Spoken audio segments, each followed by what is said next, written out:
नमस्कार। माली समाचार हिंदी में आपका स्वागत है। मैं दिनेश माली। आज हम आपको शरद पवार की कहानी बताने जा रहे हैं। 27 की उम्र में विधायक, 3 बार मुख्यमंत्री, इंदिरा गांधी से बगावत, सोनिया गांधी के विरोध में पार्टी बनाई। आइए जानते हैं विस्तार से। राष्ट्रवादी कांग्रेस पार्टी के अध्यक्ष शरद पवार ने अध्यक्ष पद छोड़ने का ऐलान किया है। शरद पवार ने अपने इस्तीफे में कई भावनात्मक बातें भी कही है। शरद पवार ने कुछ दिनों पहले ही इसको लेकर इशारा भी किया था। शरद पवार ने यह ऐलान पार्टी की बैठक के दौरान किया है। शरद पवार केवल महाराष्ट्र के ही नहीं बल्कि देश के बड़े नेताओं में से एक है। महज 27 साल की उम्र में शरद पवार विधायक बन गए थे। उनका सियासी सफ़र 50 साल से भी ज़्यादा रहा है। ऐसे में आज हम उनके सियासी सफ़र की कहानी बताएंगे, कैसे उन्होंने राजनीतिक कदम रखा और देश के बड़े बड़े नेताओं की सूची में शुमार हो गए। आइए जानते हैं। शरद पवार का जन्म पुणे में हुआ था। 82 साल के शरद पवार का जन्म 12 दिसंबर 1940 को पुणे के बारामती में हुआ था। उनके पिता एक कोऑपरेटिव सोसाइटी में वरिष्ठ पद पर थे। माँ स्थानीय निकाय चुनाव लड़ने वाली वह एक इकलौती महिला थी। पूर्व क्रिकेटर सदाशिव शिंदे की बेटी प्रतिभा शरद पवार की पत्नी है। एक इंटरव्यू में प्रतिभा ने बताया था कि शादी से पहले शरद पवार ने एक ही संतान पैदा करने की शर्त रखी थी।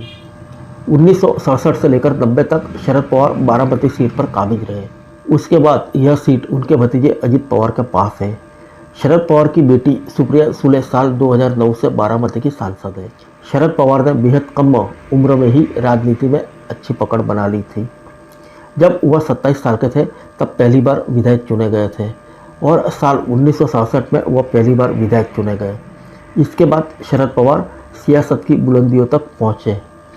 सियासत में उनके शुरुआती संरक्षण तत्कालीन दिग्गज नेता यशवंतराव चौहान थे। आपातकाल के दौरान शरद पवार ने तत्कालीन प्रधानमंत्री इंदिरा गांधी से बगावत कर दी। इंदिरा से बगावत करने के बाद शरद पवार ने कांग्रेस छोड़ दी। साल 1978 में जनता पार्टी के साथ मिलकर महाराष्ट्र में सरकार बनाई। राज्य के मुख्यमंत्री बने। साल 1980 में इंदिरा गांधी की सरकार की जब वापसी हुई तो उनकी सरकार बर्खास्त कर दी गई। तब 1983 में शरद पवार ने कांग्रेस पार्टी सोशलिस्ट का गठन किया। उस साल हुए लोकसभा चुनाव में शरद पवार पहली बार बारामती से चुनाव जीते, लेकिन साल 1985 में हुए विधानसभा चुनाव में उनकी पार्टी को मिली 54 सीटें। जीत ने उन्हें वापस प्रदेश की राजनीति की ओर खींच लिया।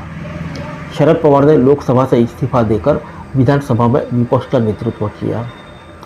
साल 1987 में वापस अपनी पुरानी पार्टी कांग्रेस में वापस आ गए। तब राजीव गांधी प्रधानमंत्री थे। पवार उन दिनों राजीव गांधी के करीबी बन गए। पवार को 1988 में शंकरराज चौहान की जगह सीएम की कुर्सी मिली। पवार को साल 1988 में केंद्र में वित्त मंत्री बनाया गया। 1990 के विधानसभा चुनाव में 288 सीटों में से 141 पर कांग्रेस ने जीत पाई, लेकिन राजनीति में माहिर खिलाड़ी शरद पवार ने 12 निर्दलीय विधायकों की मदद से सरकार बनाने में कामयाब रहे। इसके साथ ही तीसरी बार सीएम बनने में कामयाब रहे। बात साल 1991 की है। तत्कालीन प्रधानमंत्री राजीव गांधी की हत्या हो गई। देश भर में अजीब स्थिति थी। प्रधानमंत्री पद को लेकर चर्चा होने लगी। तब शरद पवार का नाम उन 3 लोगों में आने लगा जिन्हें कांग्रेस के अगले प्रधानमंत्री के उम्मीदवार के तौर पर देखा जा रहा था। पवार के अलावा इस दौर में नारायण दत्त तिवारी और पीवी नरसिम्हा राव भी शामिल थे। नारायण दत्त तिवारी साल 1991 में हुए लोकसभा चुनाव में अल्प प्रतिशत हार की वजह से पीएम बनने से रह गए। यह मौका दूसरे सीनियर नेता पीवी नरसिम्हा राव को मिल गया, जबकि शरद पवार को रक्षा मंत्रालय की जिम्मेदारी मिली। लेकिन फिर शरद पवार को महाराष्ट्र की राजनीति के लिए वापस भेजा गया। यह बात साल 1998 की है। मध्यवर्ती लोकसभा चुनाव के बाद शरद पवार विपक्ष के नेता चुने गए, लेकिन साल 1999 में जब 12वीं लोकसभा भंग हुई तो शरद पवार, पीएम सगमा और तारिक अनवर ने सोनिया गांधी के नेतृत्व पर सवाल खड़े कर दिए। पवार और कुछ अन्य नेताओं नहीं चाहते थे कि विदेशी मूल की सोनिया पार्टी का नेतृत्व करें। सोनिया का विरोध करने के चलते पार्टी ने उन्हें निष्कासित कर दिया गया था। पार्टी के निष्कासन के बाद शरद पवार ने नेशनलिस्ट कांग्रेस पार्टी एनसीपी का गठन किया। शरद पवार ने कांग्रेस से अलग होकर पार्टी जरूर बनाई, लेकिन साल 1999 के महाराष्ट्र विधानसभा चुनाव में जनादेश न मिलने पर कांग्रेस से हाथ मिलाकर सरकार बना ली। साल 2004 से साल 2014 तक पवार लगातार केंद्र में मंत्री रहे। साल 2014 का लोकसभा चुनाव शरद पवार ने यह कहकर नहीं लड़ा कि वो युवा नेतृत्व को पार्टी में आगे लाना चाहते हैं। बता दें कि शरद पवार बीसीसीआई के अध्यक्ष भी रहे हैं। शरद पवार के नाम महाराष्ट्र का सबसे युवा मुख्यमंत्री बनने के रिकॉर्ड में है। वह भारतीय क्रिकेट कंट्रोल बोर्ड यानी बीसीसीआई के अध्यक्ष भी रह चुके हैं।